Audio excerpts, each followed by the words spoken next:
मुझे आपके पास एक खास पैगाम और कुछ अमानत देकर भेजा है। बगदाद का नाम सुनकर अब्दुल रहमान की हैरानी और बढ़ गई।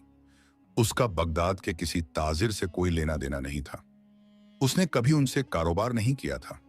उसने उलझन में पूछा, इब्राहिम अल बगदादी? मैं उन्हें नहीं जानता। शायद आपको कोई गलतफहमी हुई है।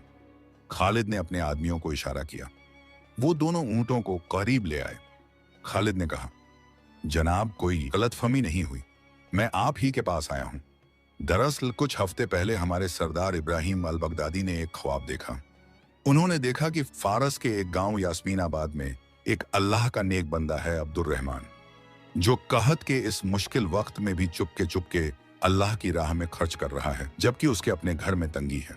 ख्वाब में उन्हें बताया गया कि इस शख्स की सखावत अल्लाह ताला को इतनी पसंद आई है कि उसके लिए आसमान से रहमत के दरवाजे खोल दिए गए हैं। हमारे सरदार ने इस ख्वाब को अल्लाह का इशारा समझा और मुझे फौरन यहां रवाना किया। खालिद ने आगे बढ़कर एक थैली अब्दुल रहमान के हाथ में दी। इस थैली में 1000 अशरफियां सोने के सिक्के हैं। ये जनाब इब्राहिम ने आपके लिए हदिये के तौर पर भेजी हैं।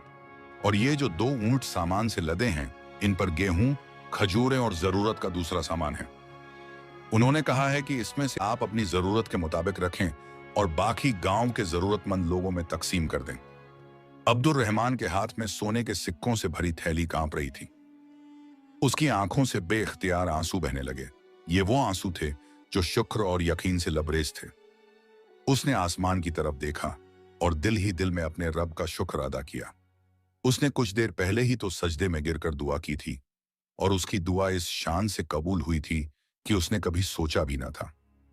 उसकी बीवी अमारा, जो दरवाजे के पास खड़ी सब कुछ सुन रही थी, वहीं शुक्र के सजदे में गिर पड़ी।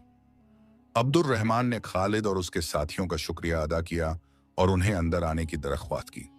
उसने कहा, आप लोगों ने लंबा सफर तय किया है, आप हमारे मेहमान हैं। लेकिन खालिद ने माजरत करते हुए कहा, हमें वापसी की भी जल्दी है। हमारे सरदार ने ताकीद की थी कि अमानत पहुंचाकर फौरन लौट आना। बस हमारी इतनी ही खिदमत थी। अल्लाह आपको इसकी बेहतरीन जजा दे। ये कहकर खालिद और उसके साथी वहां से रुखसत हो गए और अब्दुल रहमान को हैरानी, खुशी और ईमान की एक नई रोशनी में छोड़ गए।